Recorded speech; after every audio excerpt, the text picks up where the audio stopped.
So that was wonderful. And probably the other one was Henry Ashcroft, a great sheepdog competitor. And Henry, it was the year when I taped all the trialers at the time with their own voices to tell their story, and we put it on the big screen.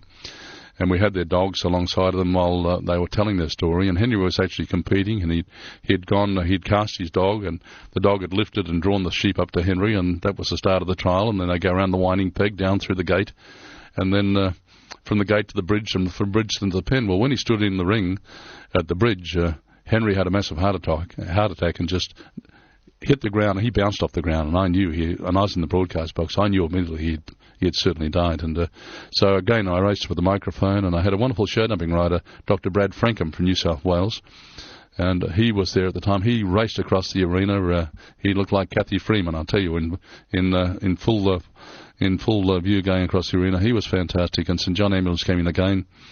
But you know, one thing that day I'll never forget was the dog, Creamy. And Creamy, the dogs are always taught to watch the sheep. And Creamy had the 3 sheep on the bridge. And Creamy was looking back for the next command of the boss. And Henry was lying on the ground. And Creamy turned around at Henry and then looked at the 3 sheep, and turned around to Henry and looked at the 3 sheep. And as I was running across the arena with the microphone, talking to people, I saw the most amazing thing I've never forgotten, and I can picture it today, was Creamy left the 3 sheep momentarily and came down and kissed Henry on the left cheek and the right cheek, and then went back and stood guard at those 3 sheep, waiting for the boss to give the next command. You know, and that's such a special memory. I'll never forget that.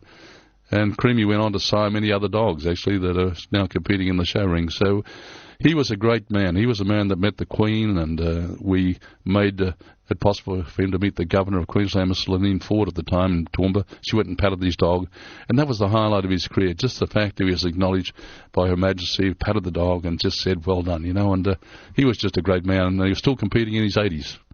With me today is Angus Lane, ring announcer at Royal Shows, big and small, for more than 30 years now.